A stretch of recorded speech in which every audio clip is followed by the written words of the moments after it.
Sir screen share करायची होती. करू शकता आता. एकच मिनिट. हा, मागच्या वेळेस आपण प्रमाणाला सुरुवात केली होती. तर प्रमाणाचे आपण म्हणजे सगळ्यात पहिल्यांदा मी तुम्हाला बेसिक सगळ्या दर्शनानुसारचे जे प्रकार होते ना, प्रमाण म्हणजे काय, प्रमा म्हणजे काय, अप्रमा म्हणजे काय, त्याचे डेफिनेशन्स, प्रमाणाचे प्रकार, किती प्रमाण आहेत, ही सगळी ज्ञान मीमांसा आहे प्रत्येक दर्शनाची.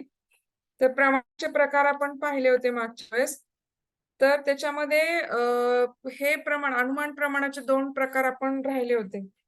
म्हणजे की प्राचीन न्यायानुसार अनुमान प्रमाणाचे आपण 3 प्रकार पडतात पाहिलं होतं. एक पूर्ववत अनुमान पाहिलं होतं. पूर्ववत अनुमान म्हणजे काय, भविष्य काळाबद्दल केलेले अनुमान. म्हणजे कारणावरून कार्याचं काय केलं जातं, अनुमान केलं जातं. म्हणजे आकाशात आपण उदाहरण काय पाहिलं होतं की आकाशात आपण काळे ढग पाहिले की आपण काय म्हणू शकतो की पाऊस पडणार आहे. म्हणजे भविष्याचा आपण काय करू शकतो, अंदाज बांधू शकतो. त्याला काय म्हणायचं, पूर्ववत अनुमान. नंतर सेकंड राहिलं होतं शेषवत अनुमान. हा, तर शेषवत अनुमान म्हणजे काय, 2 प्रकार राहिले होते मागच्या वेळेस सांगायचे, एकच सांगितला गेला होता 3 ह्याच्यामधला. तर शेषवत अनुमानामध्ये काय येतं, तर हे आपल्याला न्यायदर्शनामध्ये येणारच आहे परत. मी जे जे काही पहिले प्रकार सांगितले ते प्रत्येक दर्शनामध्ये कुठे ना कुठेतरी परत येणार आहेत. तर शेषवत अनुमान, शेषवत अनुमान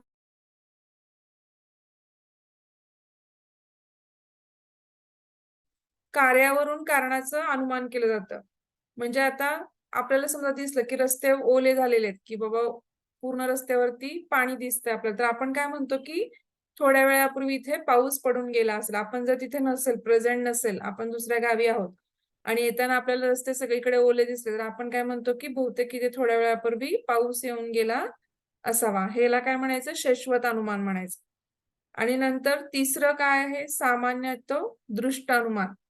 सामान्यतः दृष्ट अनुमान म्हणजे काय, सामान्यतः जे आपण पाहिलेलं आहे, सादृश्य आहे, जे आपल्याला दिसतंय.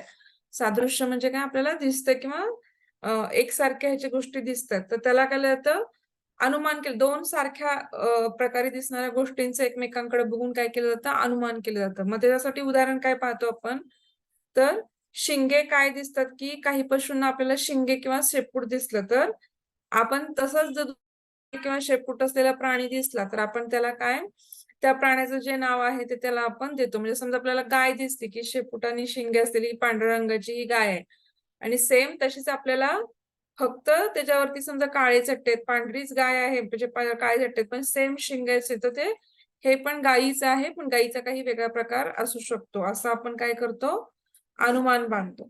हे 2च प्रकार मागच्या वेळेस राहिले होते. आणि जैन दर्शनानुसार आपण काय केलं होतं मागच्या वेळेस, प्रमाण केले होते. चार्वाक दर्शनाचं आपण प्रत्यक्ष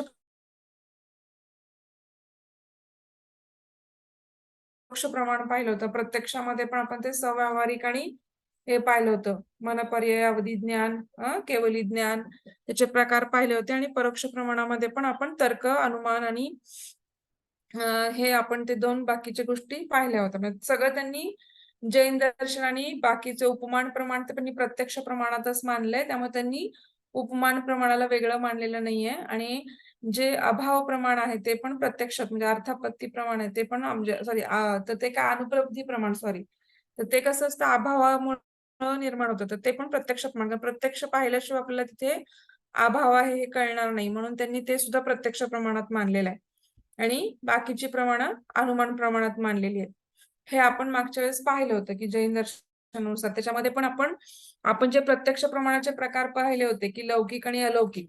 तर लौकिकामध्ये जे व्यावहारिक प्रत्यक्ष आहेत, तर व्यावहारिक जे संव्यावहारिक जे आहेत ते सगळे कशामध्ये येतात, लौकिक मध्ये येतात. परलौकिक मध्ये काय येतात, तर केवली ज्ञान, अवधी ज्ञान, मनपर्यय ज्ञान, हे सगळे अलौकिक मध्ये येतात. अलौकिक मध्ये काय येतात, कारण ते इंद्रियांच्या सन्निकर्षाशिवाय आपल्याला होणारं ज्ञान आहे. म्हणजे त्याच्यामध्ये काय होतं की म्हणजे साधारणतः आपण योगेश प्रत्यक्ष मध्ये जे पाहिलं होतं अलौकिक मध्ये, तर त्याच्यामध्ये अलौकिक मध्ये ते मोडतं. कारण का, तर ते खूप तपस्या किंवा वेगवेगळ्या प्रकारच्या ह्याच्याने आपल्याला काय होतं, ते ज्ञान प्राप्त होतं किंवा त्या सिद्धी आपल्याला प्राप्त होतात. तर ते अलौकिक ज्ञान. तर बौद्ध दर्शनानुसार प्रमाण पाहायचंय, तर आता ऍक्च्युली बौद्ध दर्शनानुसार प्रत्यक्ष प्रमाण मानलं की त्यांनी कुठली प्रमाण मानली, 2 प्रमाण मानली, प्रत्यक्ष प्रमाण आणि अनुमान प्रमाण मानले बौद्ध दर्शनाने. त्या बौद्ध दर्शनामध्ये पण प्रत्येक म्हणजे हे दिग्नाग आणि जे काही संप्रदाय आहेत, तर त्यांच्यानुसार त्यांची बरीच पुस्तकं आहेत. त्याला एक म्हणजे प्रमाण सिद्धांत किंवा प्रमाण वार्तिका, नंतर पांचांग अशी 3-4 पुस्तकं आहेत. त्याच्यामध्ये फक्त प्रमाणाचाच अभ्यास केलेला आहे. तर दिग्नागांच्या आधी काय होतं, की दिग्नागांच्या आधी एवढं प्रमाणांची चर्चा नव्हती. पण त्याच्यानंतर दिग्नागांनी प्रमाणाविषयी जे काही माहिती सांगितली त्याच्यानुसार प्रमाणांचं बरंच विश्लेषण बौद्ध दर्शनामध्ये आढळून येतं. हं. तर त्यांनी प्रमाण संकल्पनेला बौद्ध दर्शनाने काय केलं बरंच महत्त्व दिलंय. हां. आणि भगवान गौतम बुद्धांच्या मते काय होतं, की ज्ञानाशिवाय आपल्याला काय होत नाही, निर्वाण प्राप्त होत नाही. ऋते ज्ञानात न मुक्ती म्हणजे ज्ञान झाल्याशिवाय काय होत नाही आपल्याला मुक्ती प्राप्त होत नाही. आणि ज्ञानात मिळवायचं साधन काय आहे? हे प्रमाण आहे.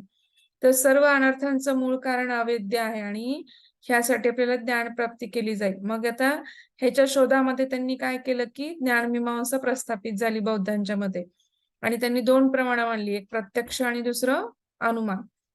आता इथं आपल्याला सगळ्यात महत्त्वाचं काय आहे, की आपण प्रत्यक्ष प्रमाणाला काय म्हणतो इथे, की इंद्रियांचा सन्निकर्ष झाल्यानंतर आपल्याला त्या वस्तूचं जे ज्ञान होतं, तर त्या वस्तूच्या ज्ञानाला आपण प्रत्यक्ष म्हणतो. पण इथं त्यांनी काय म्हणलं, की प्रत्यक्ष ज्ञानाची व्याख्या त्यांनी काय केलेली आहे, लक्षणानुसार केलेली. म्हणजे त्यांनी काय म्हटलंय, की त्या वस्तूचं त्यांनी लक्षण महत्त्वाचं मानलंय. म्हणजे आता तुम्ही आता उदाहरण घ्या. एक गुलाबाचं फूल घेतलं समजा तुम्ही. हं. तर त्याला भारतामध्ये गुलाब म्हणतायत. पण दुसऱ्या देशामध्ये त्याला इंग्लिशमध्ये रोज म्हणतील. मग नाव बदललं तर त्याची लक्षणं थोडीच बदलणार आहेत त्या वस्तूची? नाही. त्याचं जे मूळ फुलाचं वास येणं आहे, तर त्यामुळे त्यांचं असं म्हणणं आहे, की जे त्याची नाव किंवा त्याची जाती महत्त्वाची नाहीये. प्रत्यक्ष ज्ञानामध्ये आपल्याला काय ज्ञान होतं? पहिल्यांदा त्याची नाव आणि त्याची जाती म्हणजे जाती दिसते. परंतु त्यांचं असं म्हणणं आहे, की त्या गोष्टीचं जे लक्षण आहे किंवा स्वलक्षण म्हणतो आपण त्याला किंवा सामान्य लक्षण ज्या ह्या गोष्टी पुढे दिलेल्या आहेत दोन्ही गोष्टी. स्वलक्षण म्हणजे काय? वस्तूचं मूळ स्वरूप किंवा त्याचे जे त्याच्याशी रिलेटेड म्हणजे ती त्याची कोमलता, त्याचा सॉफ्टनेस, त्याचा आकार किंवा त्याचा सुवास ही लक्षणं काय होणार आहेत? कधीच बदलणार नाहीत. मग ते दुसऱ्या देशात जरी त्या वस्तूचं फक्त लक्षण सांगितलं तरी आपल्याला काय कळणार आहे, की ती वस्तू ती आहे. नाव जरी वेगळं असलं, जाती जरी वेगळं असलं तरी कळणार आहे. त्यामुळं त्यांनी लक्षणाला खूप महत्त्व दिलेलं आहे. नाव किंवा जातीला त्यांनी महत्त्व दिलेलं नाही. मग त्यांनी व्याख्या काय केली प्रमाण वार्तिकमध्ये त्याची व्याख्या अशी आहे प्रत्यक्ष प्रमाणाची प्रत्यक्षं कल्पनापोढं प्रत्यक्षेनैव सिद्ध्यति प्रत्यात्मवैद्यः सर्वेषां विकल्पो नाम संशयः. प्रत्यक्षं कल्पनापोढं म्हणजे काय? जे ज्ञान कल्पनारहित आहे आणि निभ्रांत आहे. कल्पनारहित म्हणजे कल्पना केलेली नाहीये त्याची कोणी सुद्धा किंवा कल्पनारहित आहे. कल्पनेने एखादी गोष्ट कल्पलेली नाही. हां, तर ती कल्पनित आहे आणि निर्भ्रांत म्हणजे त्यात भ्रांतीचा दोष नाहीये. आणि त्याला काय म्हणायचं त्यांनी, अशा ज्ञानाला किंवा अशा ह्याला काय म्हटलेलं आहे त्यांनी, प्रत्यक्ष ज्ञान किंवा कुठला पण विकल्प नाहीये त्याच्यामध्ये. त्या त्या गोष्टीमध्ये कुठला पण विकल्प येत नाही आपल्याला. पूर्णपणे व्यवस्थित किंवा यथार्थ ज्ञान होतं. त्याला त्यांनी काय म्हणलेलं आहे, प्रत्यक्ष ज्ञान असं म्हटलेलं आहे. पण त्यांचं मुख्य एक गोष्ट लक्षात ठेवा, की त्यांच्यामध्ये त्यांनी लक्षणांना महत्त्व दिलेलं आहे. प्रत्यक्ष प्रमाणामध्ये सुद्धा त्यांनी नाम किंवा जाती नाही, तर त्यांनी लक्षणांना मग त्याच्यामध्ये त्यांनी पुढे दिलेलं आहे, की नाम जात्याद्य संयुतम म्हणजे काय, की त्यांनी सांगितलं, की दिग्नागाचार्यांच्या मध्ये काय आहे, की प्रत्यक्ष प्रमाण कसं आहे, हे कल्पनारहित तर आहेच, परंतु ते नाम, जाती किंवा इत्यादींनी युक्त नाहीये. आणि अशा प्रकारचं ज्ञान म्हणजे त्यांनी काय सांगितलेलं आहे, प्रत्यक्ष म्हणजे तुम्हाला आत्ताच उदाहरण दिलं, की गुलाबाचं फुल, की दुसऱ्या देशामध्ये त्याला वेगवेगळी नावं असू शकतात. मग त्यामुळं पण त्याचं जे लक्षण आहे ते कुठेही गेलं तरी चेंज होणार नाही. त्यामुळं त्याच्या लक्षणावरून आपण त्याचं ज्ञान करून घेणं हे महत्वाचं आहे. हं. आता हे ॲक्चुअली त्यांनी पुढं आता कल्पना म्हणजे काय-काय दिलंय त्यांनी? नाम, जाती, क्रिया, द्रव्य इत्यादींनी युक्त असणे. म्हणजे ज्या काही नाम, जाती, क्रिया आणि द्रव्य आहेत, त्यांनी युक्त कल्पनारहित त्यांनी त्याच्यानी युक्त जरी असलं, तरी पण त्याच्या लक्षणांना महत्त्व देऊन आपण त्या गोष्टींचं महत्व केलं. आता भ्रांती ज्ञानाचे त्यांनी भ्रांतीचे प्रकार दिलेले आहेत. आता हे हे एवढं सगळं डिटेलमध्ये राहायची गरज नाहीये. पण तरी पण तुम्हाला इथं भ्रांतीचे प्रकार तुम्ही हे फक्त एवढं लक्षणांना महत्व, भ्रांती आणि कल्पनारहित ज्ञान असलं पाहिजे हे सांगितलं तरी चालेल. पण त्यांनी भ्रांतीचे प्रज्ञा काय नाव दिले? संज्ञा भ्रांती, संख्या भ्रांती, संस्थान भ्रांती, वर्ण भ्रांती आणि कर्म भ्रांती. याच प्रकारच्या भ्रांतीने रहित असणारे तसेच नाम इत्यादींच्या योजने म्हणजे त्यांच्या व्यतिरिक्त असणारे ज्ञान म्हणजे प्रत्यक्ष ज्ञान होय. आणि हे ह्याची तुलना कशाशी केली जाते त्यांच्या प्रत्यक्ष ज्ञानाची? तर नैयायिकांच्या, मी तुम्हाला पहिल्यांदा प्रकार शिकवताना सांगितलं होतं की सविकल्प ज्ञान आणि निर्विकल्प ज्ञान. तर ते सविकल्प ज्ञान, निर्विकल्प ज्ञानामध्ये नैयायिकांच्या निर्विकल्प ज्ञानाशी त्याची काय केली जाते? त्यासारखीच त्याच्याशी तुलना केली जाते. आता हे प्रत्यक्षाचे प्रकार वगैरे आपण काही फक्त वरवर पाहू, पण हे लिहायची गरज नाही किंवा तुम्ही नुसतं प्रत्यक्षाचे प्रकार 3 असं लिहू शकता आणि मी तुम्हाला ते इंद्रिय विज्ञान, मनोविज्ञान, स्वसंवेदना आणि योग विज्ञान हे काय आहे त्यांनी प्रत्यक्षाचे 4 प्रकारे सांगितलेले आहेत. फक्त एवढंच लिहा, कारण एवढं डिटेलमध्ये जायची, ह्याच्यामध्ये खूप डिटेलमध्ये आहे वर्णन. एवढं डिटेलमध्ये आपल्याला गरज नाही आणि ते जर तुम्ही करायला गेलात तर सगळंच प्रमाण विसरून जातील किंवा कन्फ्युजन खूप वाढेल. त्यामुळे त्यांनी एवढं लक्षात ठेवा की बौद्धानुसार इंद्रिय विज्ञान, त्यांच्याकडे विज्ञानाला फार महत्व होतं. त्यांनी विज्ञानाला महत्व दिलेले आहे बौद्ध दर्शनाने. त्यांनी प्रत्यक्षाच्या प्रकारामध्ये काय दिले? त्यांनी इंद्रिय विज्ञान, मनोविज्ञान, स्वसंवेदना आणि योग विज्ञान असं काय नाव दिलेले? त्यांनी 4 त्याची त्यांनी नावं दिलेली आहेत. आता हे पहिला प्रकार आहे होता ते आपण पाहिलं होतं प्रत्यक्षाच्या प्रकारामध्ये इंद्रिय प्रत्यक्ष किंवा इंद्रिय विज्ञान. आणि आता मनोविज्ञानामध्ये मानस प्रत्यक्ष येतं. आणि तिसरं स्वसंवेदन प्रत्यक्ष आणि चौथं काय? योगी प्रत्यक्ष. मी तुम्हाला हे प्रत्यक्ष प्रमाण सांगताना जे मी तुम्हाला प्रकार सांगितले होते, तर त्याच्यामध्ये त्यांनी लौकिक प्रत्यक्षामध्ये मी तुम्हाला सांगितलं होतं की बाह्य प्रत्यक्षामध्ये इंद्रिय विज्ञान येतंय. नंतर लौकिक म्हणजे इंद्रिय प्रत्यक्षामध्ये जे आपण लौकिक प्रत्यक्ष पाहिलं होतं, त्याच्यामध्ये बाह्य प्रत्यक्षामध्ये इंद्रिय विज्ञान येतं आणि मानस प्रत्यक्षामध्ये मनोविज्ञान येतं. आणि नंतर स्वसंवेदन किंवा योग विज्ञान हे कशामध्ये येतं? अलौकिक प्रत्यक्षामध्ये येतं. किंवा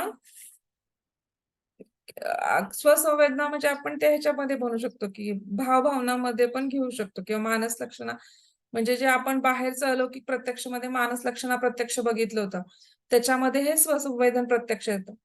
म्हणजे आता तुम्हाला लक्षात आलं असेल की आपण जे पहिले प्रकार पाहिले होते ते कुठे ना कुठे प्रत्येक दर्शनामध्ये येतात. त्याची माहिती मी तुम्हाला आधीच पुरवलेली आहे. तरी पण मी परत एकदा सांगते. आपण जे प्रत्यक्षाचे प्रकार पाहिले होते त्याच्यामध्ये आपण बाह्य प्रत्यक्ष पाहिलं होतं. बाह्य प्रत्यक्षामध्ये इंद्रिय प्रत्यक्ष किंवा इंद्रिय विज्ञान हा प्रकार मोडतो. कारण का?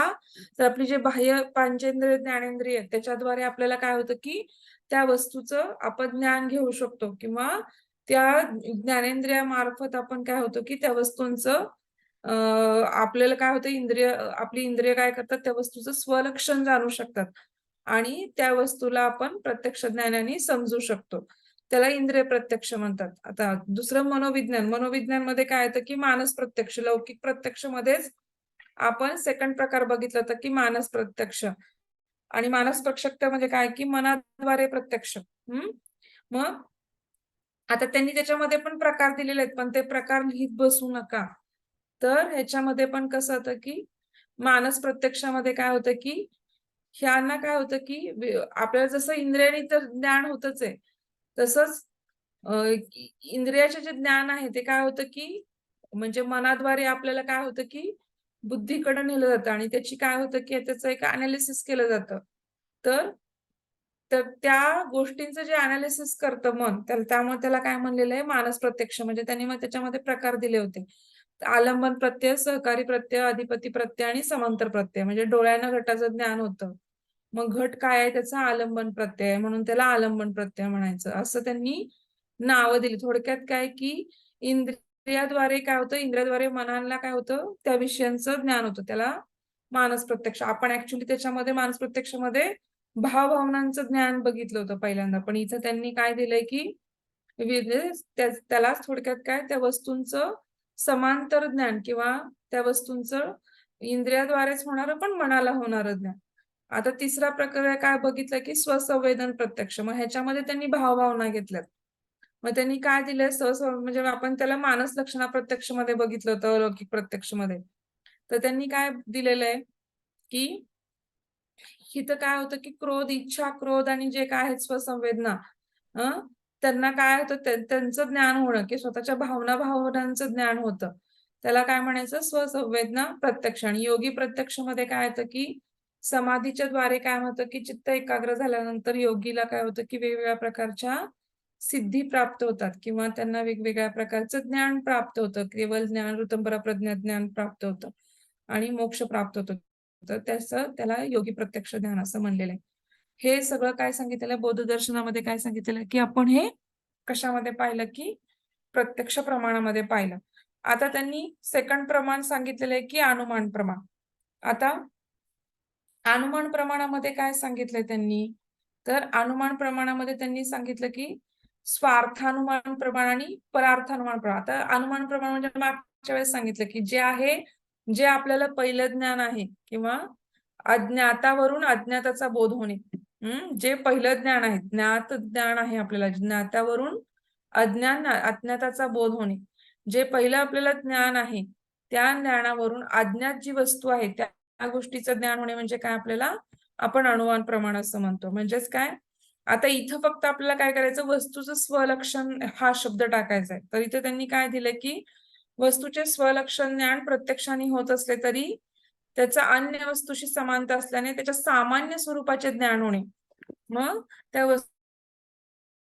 ज्ञान बघितलं. आता इथं आपल्याला काय होतं, की त्या वस्तूचं सामान्य ज्ञान होतं.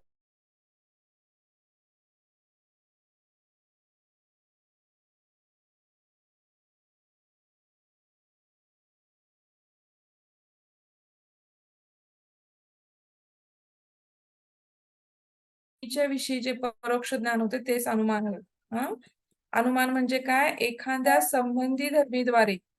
आता हे तुम्हाला परत पातंजल योगसूत्रामध्ये येईल. धर्मी आणि धर्म म्हणजे काय? त्याच्यामध्ये मग तुम्हाला ती संकल्पना परत लक्षात येईल. परंतु आता एवढं फक्त लक्षात ठेवा, की अ, अज्ञात इथं ही व्याख्या घालू शकता, की तुम्ही ज्ञात गोष्टीद्वारे अज्ञात वस्तूचे ज्ञान होणे, त्यामुळे अनुमान प्रमाण इथं काय आहे महत्वाचं आहे. आणि इथं वस्तूचं काय होतं आपल्याला मेन महत्वाचं वाक्य काय यायला पाहिजे, की सामान्य लक्षण ज्ञान होते अनुमानाद्वारे. आणि म्हणून अनुमान प्रमाण इथं काय मानलेलं आहे गरजेचं मानलेलं आहे. आता आपण मागच्या वेळेस बघितले होते अनुमान प्रमाणाचे प्रकार पण बघितले होते आपण पहिल्यांदा. तेच प्रकार इथं मोडतायत परत. स्वार्थानुमान प्रमाण आणि परार्थानुमान. हं. तर आता त्यावेळेस पण आपण पाहिलं होतं, की स्वार्थानुमान प्रमाण म्हणजे काय? की आपल्याला काय करायचं स्वतःला फक्त समजून घ्यायचं स्व अर्थ. त्या पूर्ण वाक्यातच त्याचं शब्दातच पूर्ण येतं, की स्वार्थानुमान. स्व अर्थ म्हणजे काय मला स्वतःला समजून घ्यायचं, की अ, एखादं ज्ञान मला स्वतःला समजून घ्यायचंय. तर त्याच्यामध्ये त्यांनी काय सांगतं, की स्वतःला समजून घ्यायचं म्हणजे काय करायचंय, की आता बघा, की पर्वतावर मला धूर दिसतोय. तर मग मी काय म्हणणार, की तिथं अग्नी आहे. मग मला काही गरज नाही, की म्हणजे मी स्वतःला समजून घेतलं, की मला स्वतःला समजवायला काही फारसं काही आवश्यकता पडली नाही. तिथं धूर दिसतोय, तिथं अग्नी आहे. यत्र यत्र धूमात तत्र तत्र वन्य असं आपण जे पद म्हणतो तसं मला लक्षात आलं. पण आता हेच मला परार्थानुमानामध्ये दुसऱ्याला समजून सांगायचं, तर मला अनेक उदाहरणं द्यावी लागतील. अनेक गोष्टीद्वारे त्याला समजून सांगावं लागेल. तर मग मी त्याला आधी मला व्याप्ती म्हणजे साहचर्य संबंध दोन्हीमधला किंवा त्या दोघांच्यात काहीतरी संबंध म्हणजे जिथं-जिथं धूम आहे. आता इथं लक्षात घ्या जिथे-जिथं धूम आहे तिथे-तिथे अग्नी आहे असं म्हणू शकतो आपण. पण जिथे-जिथे अग्नी आहे तिथे-तिथे धूम आहे असं आपण काय म्हणू शकत नाही. तर त्याचा व्याप्ती संबंध आपल्याला समजून सांगायसाठी काय करायचं होतं, की इथे आपल्याला परार्थानुमानाचा हे करायचं होतं. इथं आता आपल्याला काय समजलं आपल्याला बौद्ध दर्शनानुसार आपण काय संपवलं इथे आपण, की प्रमाणं संपवली. म्हणजे आता इथे त्यांनी 2च प्रमाणं मानलीत. कुठली? प्रत्यक्ष प्रमाण आणि कुठलं मानलं अनुमान प्रमाण. प्रत्यक्षपणे त्यांच्यात महत्वाची व्याख्या त्यांची एक आहे, की कल्पनारहित आणि निष्भ्रांती ज्ञान पाहिजे. आणि मग त्यांनी काय इथे महत्व कशाला दिलंय की त्या वस्तूच्या नाम, जाती, गोत्र, द्रव्याला महत्व दिलेलं नाही. त्यांनी नाम, जाती, द्रव्याला महत्व दिलेलं नाही. त्यांनी कशाला महत्व दिलंय तर लक्षणाला महत्व दिलंय. त्या वस्तूच्या लक्षणांना महत्व दिले, त्या वस्तूचं लक्षण.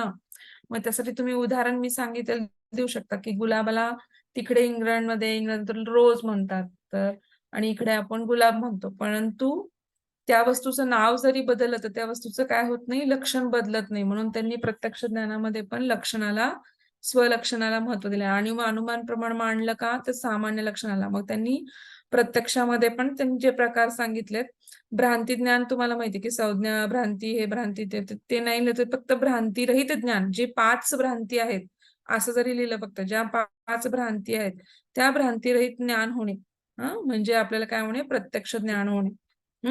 मग तुम्हाला मी सांगितलं की इंद्रिय विज्ञान, मानस प्रत्यक्ष ज्ञान, स्वसंवेदना ज्ञान आणि सगळ्यात शेवटचं योग ज्ञान किंवा योग प्रत्यक्ष ज्ञान. तर त्याला ते 4ही प्रकार आपण त्यांनी कोणी सांगितले, बुद्धांनी किंवा त्यांनी त्याच्यामध्ये अनालिसिस केलेत. आणि सेकंड काय, अनुमान प्रमाण. अनुमान प्रमाण पण मी तुम्हाला आता स्वार्थानुमान आणि परार्थानुमान दोन्ही त्यातलं मी तुम्हाला आधी सगळ्यात पहिल्यांदा सगळ्या ह्याचे प्रकार पहिल्यांदाच शिकवले. कारण का तर ते प्रत्येक दर्शनामध्ये कुठे ना कुठेतरी ते प्रकार येतात. मग त्या वेळेस समजून सांगणं अवघड होतं. म्हणून मी तुम्हाला आधी ऑलरेडी प्रमाणं शिकवली वेगळ्या प्रकारे आणि ती प्रमाणांचे प्रकार तुम्हाला सांगितले. आणि ते प्रमाणांचे प्रकार काही ठिकाणी म्हणजे ते प्रमाणांचे प्रकार कुठे ना कुठल्या दर्शनामध्ये मांडलेले आहेत आणि ते कुठे ना कुठे येत आहेत.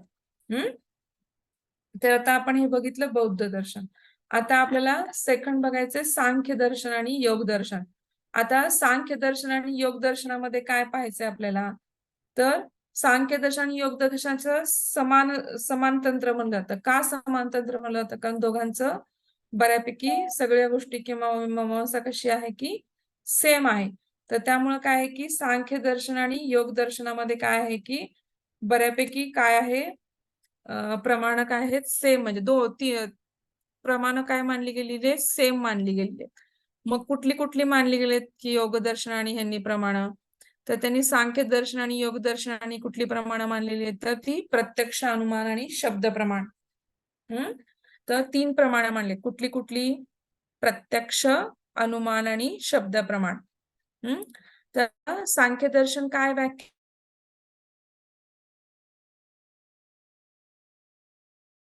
सिद्धीही प्रमाणातही, ही व्याख्या करतं. म्हणजे काय, प्रमेयाचे यथार्थ ज्ञान करावयाचे असल्यास प्रमाणाचे ज्ञान आवश्यक आहे.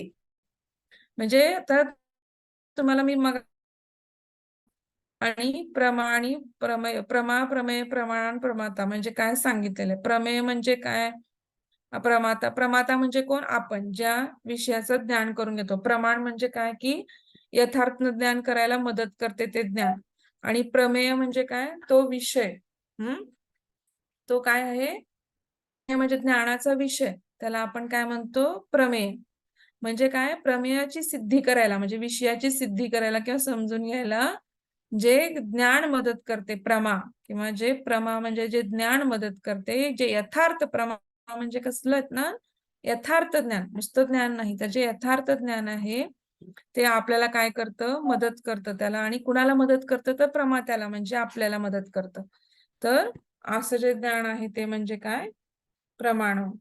आणि इथं काय आहे की आपल्याला त्यांनी 3 प्रमाण जे सांगितली, तर आपल्याला हे प्रमाणाची गरज काय, हे पण त्यांनी उद्देश सांगितला की प्रत्येक मनुष्य काय होतो की जन्माला आल्यावर काय होतं की त्याला जिज्ञासा असते, प्रत्येक गोष्टीची जिज्ञासा असते की बाबा सृष्टीचं खरं स्वरूप काय आहे, आणखीन ही सृष्टी कशी निर्माण झाली असेल, ह्या सगळ्या गोष्टी आपोआप कशा घडतात, म्हणजे काय असेल याच्या मागे तत्व, किंवा हे कोण घडवून आणत असेल, किंवा अविवेक म्हणजे काय, विवेक म्हणजे काय, किंवा हे जे काय चाललंय सगळ्या गोष्टींचं काय आहे, प्रत्येक लहान मुलं पण क्युरिओसिटीने आपल्याला प्रश्न विचारतात. सगळ्या व्यक्तीचं काय, सगळ्या गोष्टीचं ज्ञान काय होतं, करून घ्यावी अशी इच्छा होते. आणि ह्या इच्छेपायी काय होतं की ह्या प्रमाणांचा काय शोध लागला, किंवा ही प्रमाणं त्या गोष्टींचं ज्ञान करून देण्यासाठी किंवा प्रमेयाचं ज्ञान करून देण्यासाठी महत्वाचं साधन म्हणून आपल्याला 3 प्रमाणं मानली गेली सांख्य आणि योग दर्शनात. कुठली, प्रत्यक्ष, अनुमान आणि शब्द प्रमाण. आता प्रत्यक्ष प्रमाणामध्ये त्यांनी काय सांगितलं, की इंद्रिय गोचर विषयांचे ज्ञान प्रत्यक्ष प्रमाणाने होते. आता इंद्रिय गोचर म्हणजे काय, तर आपले जे ज्ञानेंद्रिय आहेत, जे श्रोत्र आहे, जे त्वक आहे, जे आपलं चक्षु आहेत, आपली जिव्हा आहे, आपलं तर सगळ्या ह्या इंद्रियांना गोचर म्हणजे इंद्रियांना इंद्रियांच्या संबंधात येऊन ज्ञान जे कळतं आपल्याला, त्याला काय म्हणलं त्यांनी, प्रत्यक्ष प्रमाण असं म्हणलेलं आहे. आणि अतिंद्रिय म्हणजे ज्याच्यामध्ये इंद्रियांची गरजच लागत नाही, ते ज्ञान काय होतं, अतिंद्रिय ज्ञान. त्याला काय ते कशाने होतं, तर इंद्रियांची तिथे गरज लागत नाही, त्याला काय म्हणलं त्यांनी, अनुमान प्रमाण मानलेलं आहे. शिवाय ज्या अतिंद्रिय पण आता लक्षात घ्या, तुम्हाला अतिंद्रिय विषयांचं ज्ञान व्हायला पण आपल्याला प्रत्यक्ष ज्ञान लागतं. कधी ना कधीतरी आपण त्या गोष्टीचं ज्ञान पूर्वी प्रत्यक्ष प्रमाणाने घेतलेलं आहे, मग आपण त्याचा अनुमान बांधतो. त्यामुळे इथे पण प्रत्यक्ष अनुमान प्रमाण पण प्रत्यक्ष प्रमाणावरती थोड्याफार प्रमाणात का होईना अवलंबून असतं. आता त्यांनी तिसरं प्रमाण त्यांनी शब्द प्रमाण म्हणजे काय, की जे आपल्या पूर्वीचे आप्त लोक आहेत, जे आपले ज्येष्ठ आहेत, ज्यांनी आपल्याला आपल्या कल्याणासाठी किंवा आपल्या याच्यासाठी काही गोष्टी आपल्याला ग्रंथ लिहिले आहेत किंवा आपल्याला काही गोष्टी समजून सांगितल्यात, त्या आपण काय करणे, त्या शब्द प्रमाण किंवा आप्त प्रमाण मानून, किंवा मग त्या आप्त प्रमाणामध्ये कुणाचं आप्त प्रमाण म्हणायचं, तर फक्त परमेश्वर आणि साधू संत किंवा जे सज्जन लोक होऊन गेले एकदम साधू संत, तर त्यांचे प्रमाणांना काय, त्यांनी जे लिहिले, त्यांनी जे ग्रंथ लिहिले, त्यांना आपण काय म्हणणार आहोत, आप्तवचन किंवा शब्द प्रमाण मानणार आहोत. आणि त्याला आपण काय म्हणणार आहोत, अशा प्रकारे तिसरं प्रमाण आपण मानणार आहोत. म्हणून त्यांनी सांख्य दर्शनाने कसं लिहिलंय, की त्रिविध प्रमाणम इष्टम, म्हणजे 3 प्रमाणच मान्य आहेत. आणि ह्याचं त्यांनी काय दिलेलं आहे, की ह्या बाकीच्या पण सगळ्या प्रमाणांचा काय होतं, त्यांचं असं म्हणणं आहे, की बाकीचे जे 3 प्रमाण आहेत, त्यांचा पण ह्याच्यामध्येच अंतर्भाव होतो. त्यामुळं त्यांनी काय सांगितलंय, की उपमान, अर्थापत्ती, अनुपलब्धी आणि हे सगळे जे आहेत, ती काय होतात, की ह्यांच्यामध्ये ह्या प्रत्यक्ष प्रमाण आणि अनुमान प्रमाणामध्येच कुठे ना कुठेतरी येतात. म्हणून त्यांनी ती वेगळी प्रमाणं मानलेली नाहीत. आणि त्यांनी काय, आता हे सांख्य दर्शनानुसार झालं. आता योग दर्शनानुसार काय सांगितलंय, की तुम्हाला आता जेव्हा तुम्ही समाधीपाद शिकताल पहिला, समाधीपादामध्ये श्लोक आहे, की 5 वृत्ती सांगितलेल्या आहेत. तर त्या 5 वृत्तीमध्ये पहिल्यांदा प्रमाणाचं नाव लिहिलंय. कुठल्या वृत्ती 5 सांगितल्या, प्रमाण, विपर्य, विकल्प, निद्रा, स्मृतया. त्यांनी काय सांगितलं, की चित्तवृत्ती मानल्या प्रमाणाला त्यांनी. कुठल्या सगळ्या चित्ताच्या कुठल्या ना कुठल्या वृत्ती ह्या 5 ह्याच्यामध्येच येतात. 5 काय म्हणायचे, ह्या 5 वृत्तीमध्ये आपल्या सगळ्या मनाच्या ज्या वृत्ती आहेत, ह्या सगळ्या 5 प्रकारातच कुठे ना कुठे चित्तवृत्ती आहेत त्या मोडतात. म्हणजे त्यांनी काय सांगितलं, पहिलं प्रमाण, दुसरं विपर्य, तिसरं विकल्प, चौथं निद्रा आणि 5वं स्मृती. आणि प्रमाणाचा उल्लेख इथं पहिल्यांदा आपल्याला येतो, की बाबा ह्यांनी प्रमाणाला काय मानलेलं आहे, योगदर्शनाने वृत्ती असं मानलेलं आहे. आणि त्यांनी काय सांगितलंय, की त्यांनी पण एक श्लोक सांगितला, की प्रत्यक्ष अनुमान गमाहा प्रमाणानी, म्हणजे याच्यामध्ये आता फोड करू शकतो आपण. प्रत्यक्ष अनुमान आगमहा म्हणजे काय, आगम म्हणजे काय, तर शब्द प्रमाण. तर प्रत्यक्ष अनुमान व आगम म्हणजे शब्द प्रमाण, ह्यानुसार त्यांनी काय सांगितलेलं आहे, 3 प्रमाण मानलेली आहेत. आता प्रत्यक्ष प्रमाण, दोन्ही दर्शनानुसार प्रत्यक्ष प्रमाणामध्ये काय सांगितलं त्यांनी, की रूप, रस, गंध, स्पर्श, शब्द इत्यादी सांसारिक विषयाच्या संपर्कात आल्याने इंद्रियांच्या माध्यमातून बुद्धीला जे विषय निश्चयात्मक असे ज्ञान प्राप्त होते, त्याला प्रत्यक्ष प्रमाण असे म्हणतात. म्हणजे त्यांना काय सांगायचं, की आपल्या रूप, रस, गंध, स्पर्श, शब्द इत्यादी काय होतं, सांसारिक विषयाच्या संपर्कात आल्याने इंद्रियांच्या माध्यमातून आपल्या बुद्धीला कसलं ज्ञान होतं, असं निश्चयात्मक म्हणजे की हे खरं आहे, हे योग्य आहे, किंवा एक शेवटचा आपण एंड निर्णय घेतो ना एखाद्या गोष्टीचा, तर तसं त्याला निश्चयात्मक ज्ञान किंवा योग्य ज्ञान प्राप्त होतं. त्याला त्यांनी काय सांगितलेलं आहे, प्रत्यक्ष प्रमाण म्हणलेलं आहे. आणि त्यांनी व्याख्या काय केलेली आहे, त्याचं लक्षण त्यांनी त्याचं लक्षण काय सांगितलंय त्यांनी, की विषम प्रतिवर्तते इति प्रतिविषय म्हणजे काय त्यांनी सांगितलं, की व्युत्पत्तीनुसार इंद्रियांच्या माध्यमातून बुद्धीला प्रत्येक विषयाशी संबंधित असे जे ज्ञान प्राप्त होते त्याला प्रत्यक्ष ज्ञानाच्या वर्गवारीत समाविष्ट करता येईल. म्हणजे जे जे काही बुद्धीला प्रत्यक्ष ज्ञानाने किंवा प्रत्यक्ष पाहून जे जे ज्ञान बुद्धीला होते निश्चयात्मक, आणि त्याला काय म्हणता येईल की प्रत्यक्ष ज्ञान असं म्हणता येईल. आणि त्यामुळे काय होत नाही की संशय किंवा विपरीत ज्ञानाला इथे काय होत नाही, थारा उरत नाही, किंवा ते तिथे अजिबातच प्रत्यक्ष ज्ञानामध्ये संशय आणि विपरीत ज्ञानाला अजिबातच महत्व देता येत नाही किंवा थारा उरत नाही. आणि इथे काय होतंय, इथं कसं ज्ञान होतं, तर प्रत्यक्ष पहिल्यांदा काय होतात, इंद्रिय काय होतात की विषयाच्या संपर्क येतात, त्याचा आकार ग्रहण करतात आणि त्याची सूचना कुठं पोहोचवतात, मनामध्ये. आणि हे मन काय करतं, संकल्प विकल्पाद्वारे काय काय करतं, नाम, जाती, क्रिया आणि ते सगळं काय करतं, अहंकाराला अर्पित करतं, किंवा अहंकार काय करतं, बुद्धीकडे पाठवतं. आणि इथं काय होतं की बुद्धी काय करते, निश्चयात्मक किंवा एक शेवटचा निर्णय घेते. आणि त्यानुसार आपल्याला काय होतं, थोडक्यात काय, ज्ञान ग्रहण प्रक्रिया इथं पूर्ण विश्लेषण केलेली आहे. कसं ज्ञान होतं ते. इंद्रिय काय करतात, त्या वस्तूचा आकार ग्रहण करतात, ते मनामध्ये जातं, मनामध्ये संकल्प विकल्प असतो, नाम, जाती, गोत्र काय, त्याला तरी पण अजून ज्ञान झालेलं नसतं पूर्णपणे. मग ते अ, अ, बुद्धीकडे पाठवतो आणि बुद्धी काय करते, त्याचा शेवटी अहंकाराकडून बुद्धीकडे जातं आणि बुद्धी त्याचा निर्णय घेते. आणि अशा प्रकारे काय होतं, की आपल्याला त्याचं निश्चयात्मक ज्ञान किंवा प्रत्यक्ष ज्ञान आपल्याला त्या वस्तूचं होतं. परंतु बुद्धी इथं काय आहे, जड तत्व आहे. मग इथं आत्म्याचा पण संबंध येतो. चैतन्य रूप कोण आहे? आत्मा. हं? आणि आत्मा पण इथे काय करतो? त्याला मदत करतो. हं? त्यांनी उदाहरण पण दिलंय तिथं आपल्याला एक, की दिव्याचा प्रकाश जसं, म्हणजे समजा आता आरसा आहे समोर आणि वरती माझ्याकडे दिवाच नाहीये, अंधार आहे. तर माझा चेहरा मला आरशात दिसेल का? नाही. तर जेव्हा लाईट येईल किंवा लाईट असलं की तर मला आरशात माझा चेहरा पाहता येईल. तर तसंच आहे इथं सगळ्या गोष्टी किंवा मन, बुद्धी, इंद्रिय आणि आत्मा या सगळ्या गोष्टींचं कसं आहे, इथे चारही गोष्टींचं हे पाहिजे. हं? आणि त्यानुसार आपल्याला काय होतं, की इथं आपल्याला ज्ञान असं होतं. हं. म्हणजे त्यांनी इथं काय सांगितलं, की प्रत्यक्ष प्रमाणाने निश्चयात्मक ज्ञान ग्रहण करतावेळी काय होते, सात्विक बुद्धीमधील पुरुषातील चैतन्याचे प्रतिबिंब पडल्यामुळे बुद्धीमधील काय होतात, वृत्ती प्रकाशित होतात आणि त्याद्वारे विषयाचे निश्चयात्मक असे ज्ञान आपल्याला प्राप्त होते. आणि हेच काय आहे, प्रत्यक्ष ज्ञान होय. आणि दैनंदिन जीवनामध्ये प्रत्यक्ष प्रमाणाचा जास्त उपयोग केला जातो आणि त्यामुळं सर्व शास्त्रांनी सर्वाधिक महत्त्व कशाला दिलेलं आहे? प्रत्यक्ष प्रमाण किंवा प्रथम स्थानी कुणाला मानलेलं आहे?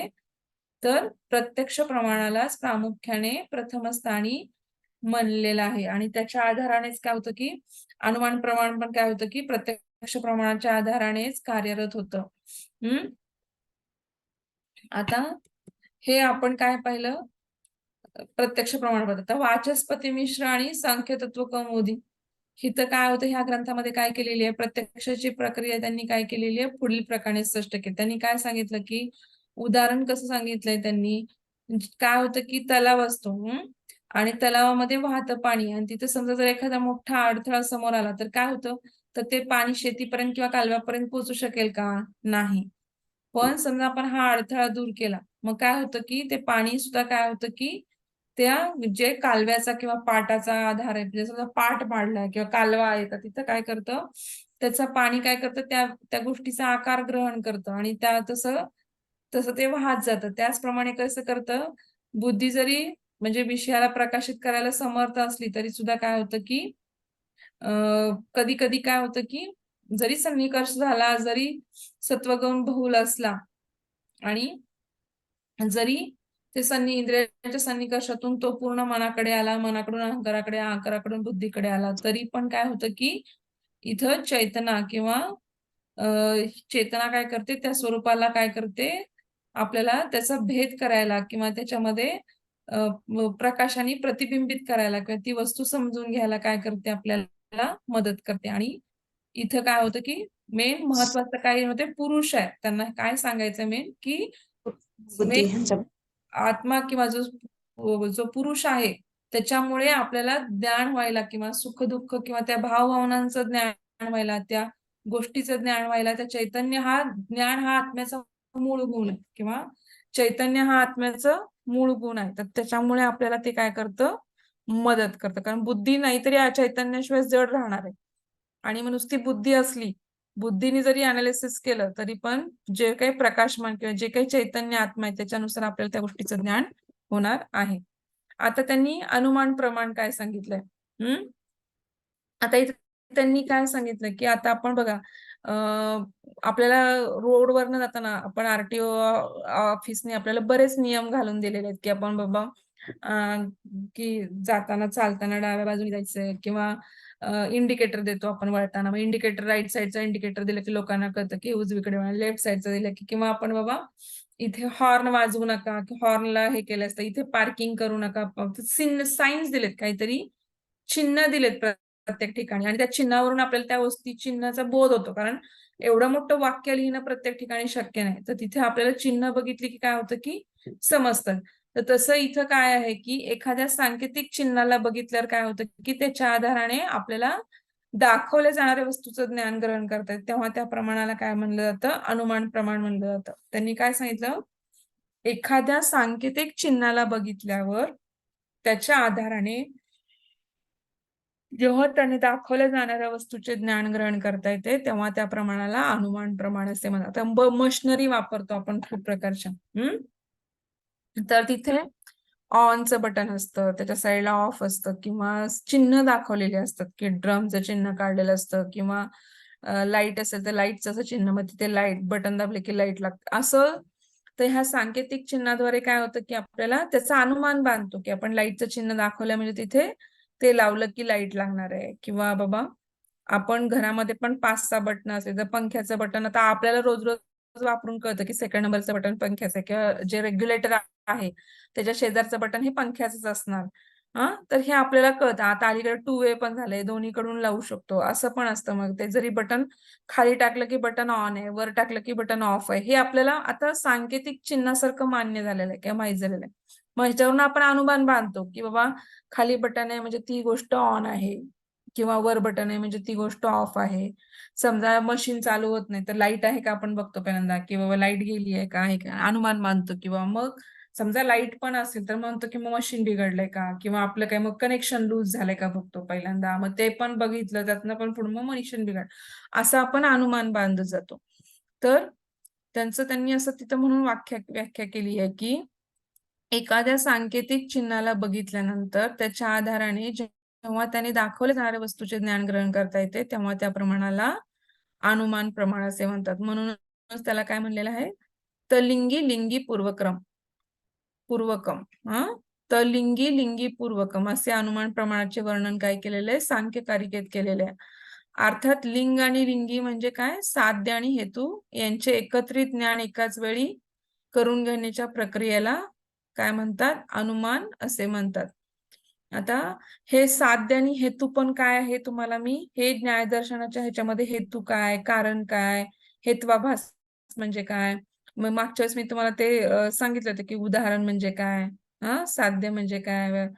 तर हे सगळं तुम्हाला मी परत तिथे अनालिसिस करून सांगेनच. तर इथे त्यांनी काय सांगितलं की साध्य आणि जे काही साध्य करायचंय आणि त्याचा हेतू म्हणजे काय, थोडक्यात कारण इथं समजून घ्या. हेतू म्हणजे काय, त्याचं कारण. तर ह्यांचं एकत्रित ज्ञान जे काही होतं एकाच वेळी करून घेण्याच्या प्रक्रियेला काय म्हणतात आपण, अनुमान असे म्हणतो.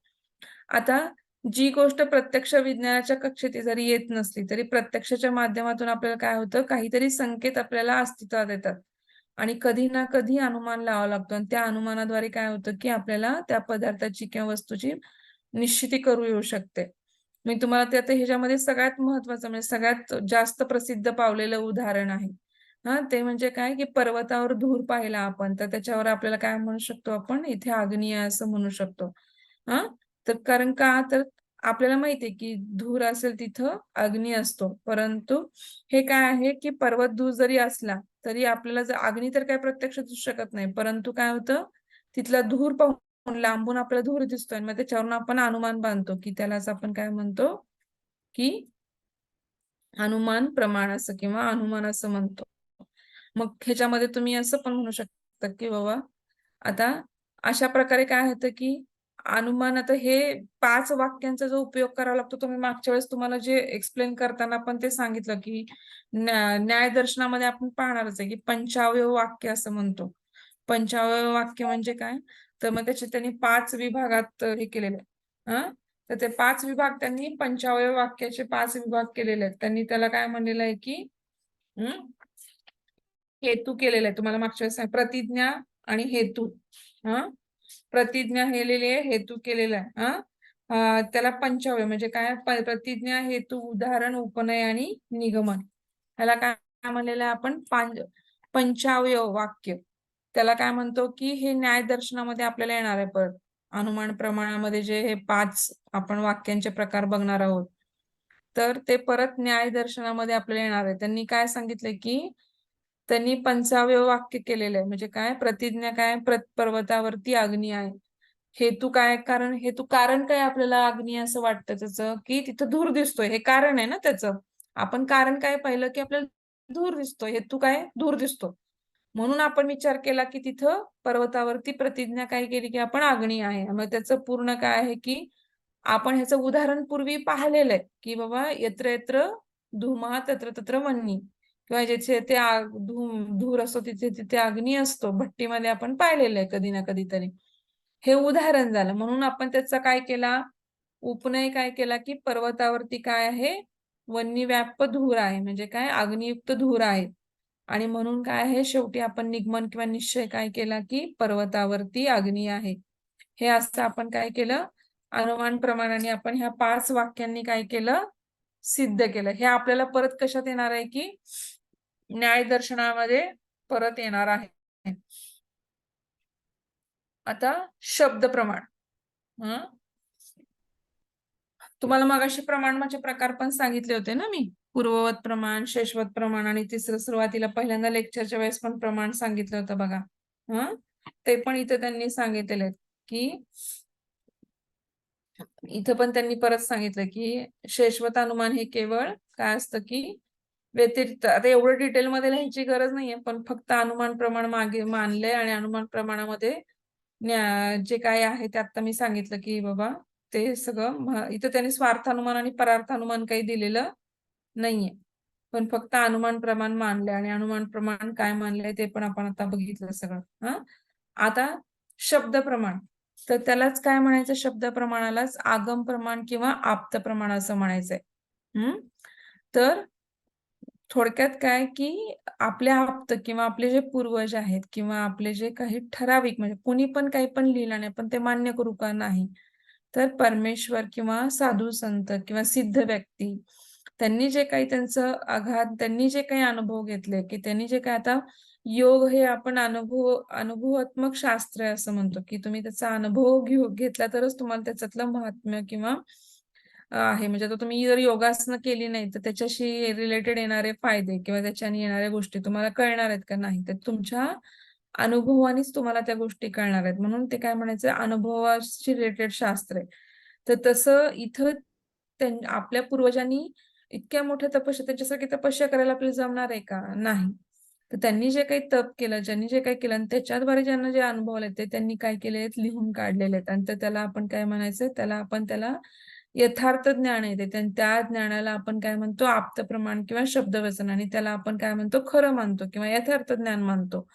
आणि त्याद्वारे आपण बऱ्याच गोष्टींचं ज्ञान काय करून घेतो. आणि त्यालाच आपण काय म्हणतो? शब्द प्रमाण. आता बघा तुम्ही सायन्सच्या दृष्टीने जरी बघितलं तर न्यूटननी त्यांनी काय सांगितलं की 3 लॉज सांगितले. आणि किंवा गुरुत्वाकर्षणाचे नियम सांगितले. एडिसननी बल्बचा शोध लावला. तर ह्यांनी सगळ्यांनी जे काही आपल्याला त्याच्यामध्ये बदल होत गेले किंवा त्याच्यामध्ये अजून नवीन गोष्टी ऍड ऑन होत गेल्या. परंतु ते नॉलेज त्यांनी प्रूव्ह करून दाखवलं होतं आणि ते त्यांनी हे केलं होतं. ते आपण नंतर शब्द प्रमाण मानलं किंवा आप्त प्रमाण मानलंच कमी. तर तसं जे काही आपल्या आप्तांनी किंवा आपल्या पूर्वजांनी, आता हे जे आपले अथर्ववेद, यजुर्वेद, ऋग्वेद, रामायण, महाभारत हे जे काही आपण पुराण, सांख्यकारिका, आपण हे काही जे सगळे दर्शन करतात ते बघितलं बौद्धांची प्रमाण वार्तिका, नंतर हे सगळं पिटिका त्यांच्या महायान हियांच्या पंथाने लिहिलेले सगळे ग्रंथ, जैन दर्शनानुसार उमा स्वामींनी लिहिलेले, कुंदाचार्य स्वामींनी लिहिलेले ग्रंथ, तर हे आपण सगळे काय करतो प्रमाण मानतो. का मानतो? तर त्या काळातल्या त्या साधू संतांनी स्वतःच्या अभ्यासाने त्याविषयी आपल्याला काय केलेलं आहे, ज्ञान करून दिलेलं आहे. आणि त्यामुळं काय म्हणलेलं आहे आपण त्याला, की आगम ज्ञान किंवा आप्त प्रमाण असं म्हणलेलं आहे. आणि त्यामुळं काय होतं, की शास्त्रात सांगितलेल्या वाक्याच्या माध्यमातून काय होतं, की आपल्याला अन्य गोष्टींचा आपल्याला विशिष्ट बोध होतो किंवा आपण त्या गोष्टी विशिष्ट बोध किंवा आपण त्या गोष्टींचा बोध ते वाचल्यानंतर आपण त्या विशिष्ट गोष्टींचा बोध करू. आता पातंजल सूत्र, छोटी-छोटी सूत्र दिलेली आहेत, पण त्याच्यानुसार आपल्याला केवढा मोठा मतितार्थ आपण त्याच्यातून काढू शकतो. तर हे ज्ञान काय त्याला शब्द प्रमाण मानतो ना आपण. तर हे कसं आहे निश्चयात्मक ज्ञान असल्याने त्याचं काय सर्व नास्तिक दर्शनं सोडली समजा जैन दर्शन, बौद्ध दर्शन आणि चार्वाक दर्शन. तर बाकीच्या सर्व आस्तिक दर्शनांनी काय मानलेलं आहे? वेदांना प्रमाण मानलेलं आहे. म्हणूनच सांख्यकारिकेमध्ये त्याला काय नाव लागलं आप्तश्रुती असा शब्द प्रमाणाचा अर्थात वेदांचा उल्लेख केलेला आहे. आणि यथार्थ व्यक्ताप्रमाणेच त्यांनी काय केलेलं आहे अपौरुषीय वेदांचे काय त्याले स्वतंत्र रूप आणि यथार्थ ज्ञान होते म्हणून शब्द प्रमाणात त्यांनी काय मानलेलं आहे. आता इथं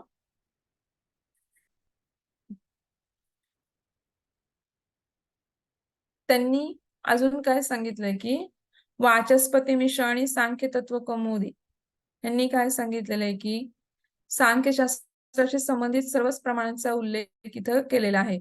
म्हणजे त्यांनी काय केलेलं आहे सांख्यकारिकेच्या सृष्टी ठिकाणी त्यांनी काय सांगितलं की प्रमाण या विषयावर विशेष प्रकाश त्यांनी टाकलं. त्यांनी काय सांगितलं प्रमेयती आणि नीती प्रमाणम आणि त्यांनी काय सांगितलं की उत्पत्तीद्वारे प्रमाण हे काय आहे प्रमेयचे कारण असल्याचं कळतं. इथं संदिग्ध रहित असलेल्या किंवा विषयाच्या विरुद्ध नसलेल्या ज्या विषयाचे ज्ञान पूर्वी झाले असा अर्थ अनाधिकृत किंवा विषयांशी संबंधित चित्तवृत्ती अर्थात पुरुषविषयक बोध त्याला प्रमा असे म्हणतात. म्हणजे तुम्हाला आता इथं लक्षात ठेवा की संदिग्ध रहित जे ज्ञान आहे विषयाच्या विरुद्ध असलेले जे ज्ञान आहे जे ज्ञान पूर्वी झालेलं आहे परंतु ते कसं आहे इतर विषयांशी कुठल्याही संबंधित किंवा चित्तवृत्तीशी संबंधित येत नाही. त्यामुळे त्यांनी काय सांगितलं इथं पुरुषाचा पण उल्लेख येतो. कारण का पुरुषाला मेन झालेलं ज्ञान आहे किंवा त्याला त्याच्यानुसार झालेलं ज्ञान आहे म्हणून त्याला काय म्हणायचंय प्रमाण असं म्हटलं जातं. आणि प्रमेचे लक्षण केल्यामुळे किंवा संशयादी इतिस्मृती इत्यादी साधनावरून प्रमाण काय होतं वेगळं ठरतं. म्हणजे काय संशय, स्मृती, भ्रम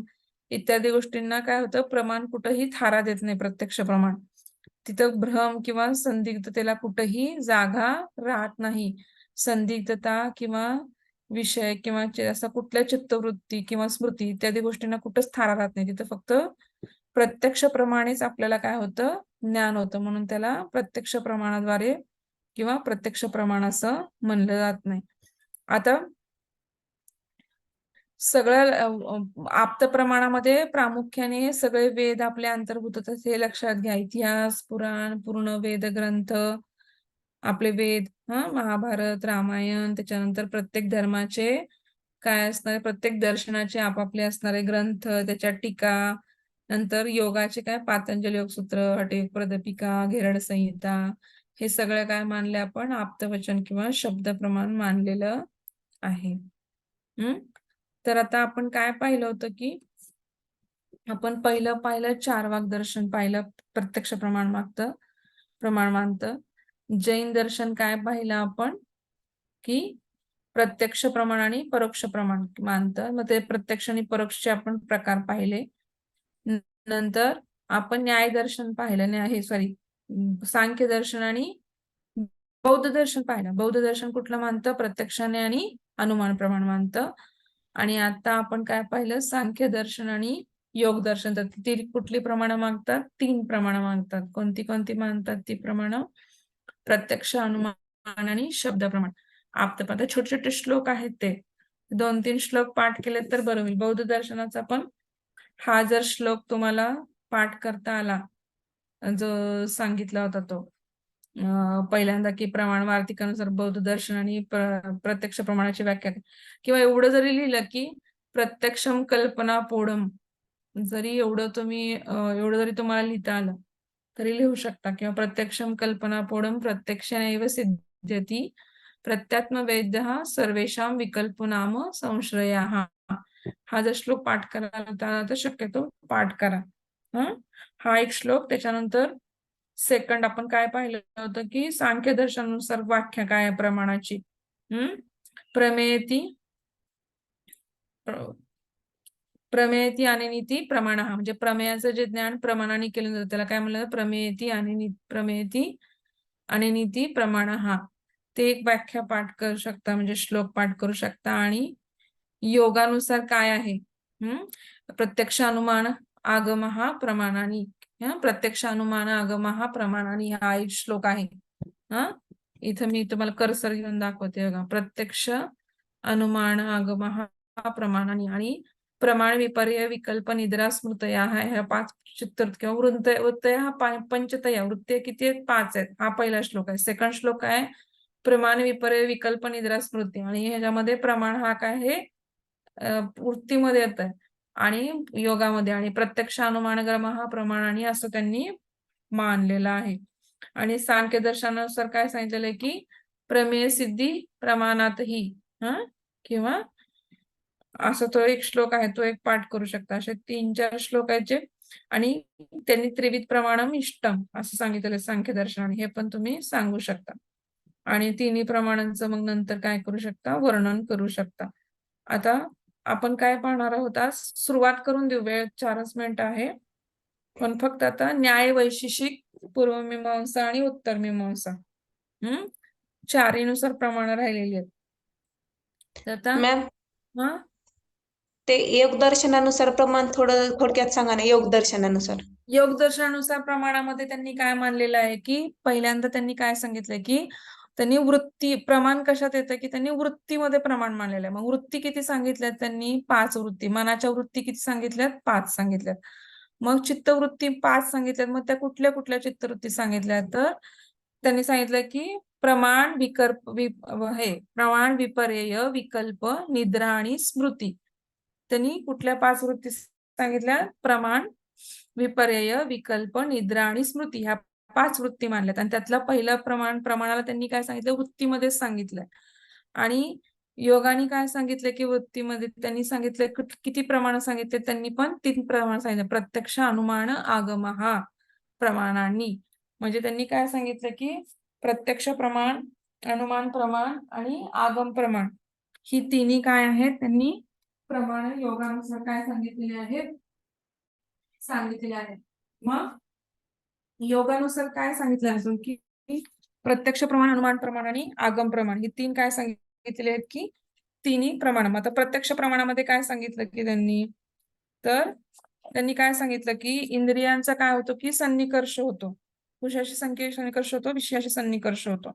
आणि आपल्याला काय होतं की त्याचं काय होतं की ज्ञान होतं त्या वस्तूचं. मनाद्वारे काय होतं की ते ज्ञान बुद्धीकडे जातं. बुद्धी कशी आहे, जड आहे. मग आत्म्याचं चैतन्य त्याच्यामध्ये मिक्स होतं किंवा प्रकाशित करतं ते बुद्धीला. आणि मग आपल्याला त्या वस्तूचं काय होतं की ज्ञान होतं. तेव्हा काय थोडक्यात काय सांगायचं इथं की जे शब्दादी बाह्य विषय आहेत आपले समजा, आणि त्याचं ज्ञान आपल्याला काय होतं की त्या सगळ्या वस्तूंचं किंवा ह्याचं ज्ञान कसं होतं, इंद्रियाद्वारे होतं. आणि इंद्रियाद्वारे कसं काय होतं, ते मनाकडून बुद्धीकडे आणि बुद्धीकडून बुद्धीमध्ये प्रतिबिंबित जरी झालं तरी काय होतं, आत्म्याच्या चैतन्यामुळे काय होतं की आपल्याला ज्ञान होतं. आणि अशा प्रकारच्या इंद्रियाद्वारे होणाऱ्या ज्ञानाला आपण काय म्हणतो, प्रमाणजन्य किंवा प्रत्यक्ष ज्ञान असं म्हणतो. आणि आता इथं त्यांनी अनुमान प्रमाण सारी साक्षात प्रत्यक्ष प्रमाण नसलं तरी पण ते काय आहे की प्रत्यक्ष प्रमाणावर कसं असतं, अवलंबून असतं अनुमान प्रमाण.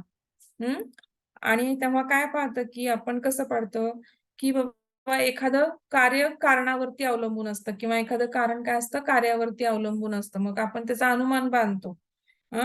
मग ते अनुमान बांधल्यानंतर आपण काय करतो, त्या अनुमानाने आपण काय करतो की पण ते आधी प्रत्यक्ष कधी ना कधीतरी ऍक्च्युली अनुमान प्रमाण प्रत्यक्षावरच आधारित आहे. कारण आपण पाहिलंय की बाबा कधी कधी अग्नीतून धूर निघतो, हे आपण पूर्वी पाहिलेलं आहे म्हणून आपल्याला माहितीये. प्रत्यक्ष ज्ञान आहे, पण प्रत्येक वेळेस आपल्याला ती अग्नी दिसत नाही पर्वतावरती, आपल्याला फक्त वरून धूर दिसतोय. मग आपण काय म्हणतो की तिथे धूर दिसतो म्हणजे कदाचित तिथे आग लागली असावी, असं आपण काय करतो, अनुमान बांधतो.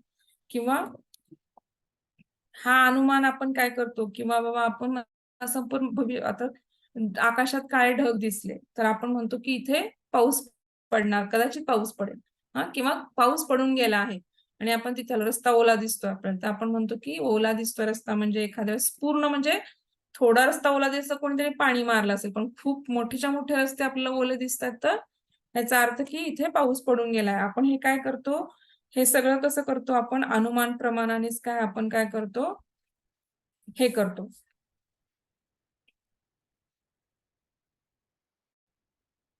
आता त्यांनी आणखीन काय सांगितलं की आगम प्रमाण, तिसरं काय मानलंय त्यांनी, आगम प्रमाण.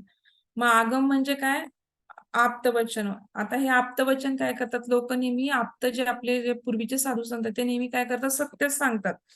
त्याच्यात त्यांच्यामध्ये काय नसतो, भ्रम, राग, द्वेष इत्यादी काय असतं, इत्यादी रोगाने किंवा द्वेषाने रहित ते असतात. त्यामुळे त्यांचं ज्ञान किंवा किंवा ते फक्त आपल्या कल्याण किंवा आपलं कल्याण व्हावं एकाच हेतूने काय असतात, ते प्रेरित असतात. म्हणून ते काय करतात, ते आपल्याला काय सांगतात की बऱ्याच काही विषयांद्वारे आपल्याला त्याचं लिहून ठेवतात ज्ञान किंवा समजून सांगतात. तर ते आप्त म्हणजे कोण आहे, तर एक आत्मसाक्षात्कारी संत मुनी किंवा परमेश्वर. आणि त्याचं म्हणजे काय, वेद होत. आणि ह्याचं मुख्य मेन उदाहरण काय, वेद. तर त्यांचं वचन आहे, तर वेदांना अनुसरून जे केलेला उपदेश आहे, की त्याला आपण काय म्हणतो, आगम आगम प्रमाण किंवा शब्द प्रमाण असं म्हणतो. आणि हे दोन्ही सांख्य दर्शन आणि योग दर्शन हे वेदांना प्रमाण मानतात, म्हणून ते आगम हा किंवा शब्द किंवा आगम प्रमाण हे प्रमाण मानतात. आणि त्यामुळे इथं त्यांनी कुठली कुठली प्रमाण सांगितली त्या योगांनी, प्रत्यक्ष प्रमाण, अनुमान प्रमाण आणि शब्द प्रमाण, अशी 3 प्रमाण कुणी मानलेली आहेत, योगदर्शन आणि सांख्य दर्शन. दोघंही समान पूरक असल्यामुळं दोघांचं पण सेमच आहे. तर हे आपण त्याच्यामध्ये लिहू शकतो. आता सुरुवात करू, फक्त थोडस 3 मिनिटं शिल्लक आहेत. न्याय दर्शनानुसार प्रमाण.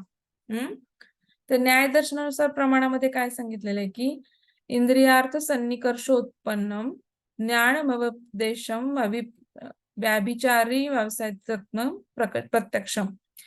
इंद्रियार्थ सन्निकर्ष म्हणजे आता इंद्रियांचा काय सन्निकर्ष होतो आणि त्याच्याने काय होतं, उत्पन्न म्हणजे उत्पन्न झालेलं काय होतं, ज्ञान. इंद्रियार्थ म्हणजे इंद्रिय पदार्थांचा काय होतो, सन्निकर्ष होतो आणि त्याच्यातून काय ज्ञान होतं, उत्पन्न झालेल्या ज्ञानाला काय होतं की ज्याच्यामध्ये काय नाहीये, अव्यपदेश म्हणजे संदेह नाहीये, व्याभिचारी नाहीये आणि काय नाहीये, व्यावसायिक असं जे ज्ञान नाहीये, त्याला काय म्हणायचं, प्रत्यक्ष ज्ञान असं म्हणायचं. आणि संदेह नसणारं किंवा त्याला व्याभिचारी ज्ञान असं म्हणायचं. तर ही त्यांनी कशाने व्याख्या केलेली, न्यायदर्शनाने व्याख्या केलेली आहे. इंद्रियार्थ सन्निकर्ष म्हणजे इंद्रियार्थ मध्ये अर्थमध्ये काय येणार, पदार्थ. इंद्रिय आणि पदार्थ त्यांचा सन्निकर्ष झाल्यानंतर सन्निकर्ष आणि त्याच्यातून उत्पन्न म्हणजे उत्पन्न झालेलं ज्ञान आणि त्याच्यामध्ये काय नाहीये, संदेह, व्यपदेश, व्याभिचारीपणा किंवा व्यपदेश म्हणजे काय, संदेह आणि व्याभिचारी जे नाहीये, अशा ज्ञानाला त्यांनी काय आहे, प्रत्यक्ष ज्ञान म्हणजे अर्थात संदेह नसणारे आणि व्याभिचारी नसणारे असे इंद्रिय आणि अर्थ पदार्थांच्या सन्निकर्षाने उत्पन्न होणारे ज्ञान म्हणजे प्रत्यक्ष होत.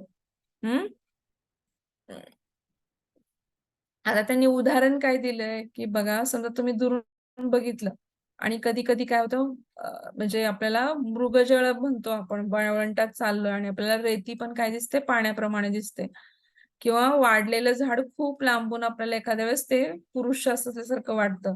तर हे ज्ञान काय असतं, प्रत्यक्ष असत नाहीये. कारण का, तर हे ज्ञान व्याभिचारी आहे. म्हणून त्यांनी हा शब्द मुद्दाम वापरलेला आहे की ज्याच्यामध्ये व्याभिचारीपणा नाहीये, तर असं जे ज्ञान आहे ते काय आहे, प्रत्यक्ष ज्ञान. या उलट आयम पुरुष अयम वृक्ष असे निश्चयात्मक ज्ञानच प्रत्यक्ष प्रमाण मानले जाते. म्हणजे काय की मी वृक्ष आहे, आपल्याला जेव्हा ते खरं ज्ञान होतं, तो वृक्ष आहे, त्याला काय झालं असतं, प्रत्यक्ष प्रमाण असं मानलं. किंवा प्रत्यक्ष ज्ञान इंद्रियच करून देत असल्यामुळे त्यांना प्रत्यक्ष प्रमाणात मानलेलं आहे. आता मी तुम्हाला आता सुरुवातीला लेक्चरला सांगितलं होतं की अनुमान प्रमाणाचे 3 प्रकार सांगितले होते तिथं. पूर्ववत, शेषत आणि सामान्यत दृष्ट. हा आता हे प्रकार परत इथं आलेले आहेत आणि त्यांनी दिलेलं आहे की अथ तत्पूर्वकम त्रिविध अनुमानम पूर्ववच्चे सामान्य दृष्टोच्च. म्हणजे काय, अर्थात अनुमानाचे 3 प्रकार केले आहेत.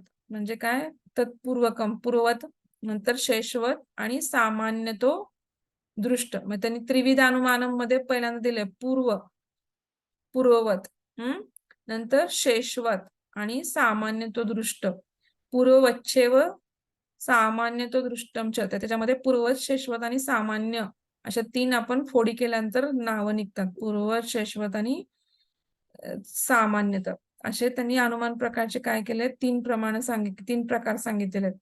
आता व्याप्ती ज्ञान म्हणजे मी तुम्हाला सांगितलं की सहाचार्य संबंध असतो तिथं, म्हणून त्याला व्याप्ती ज्ञान म्हणतात.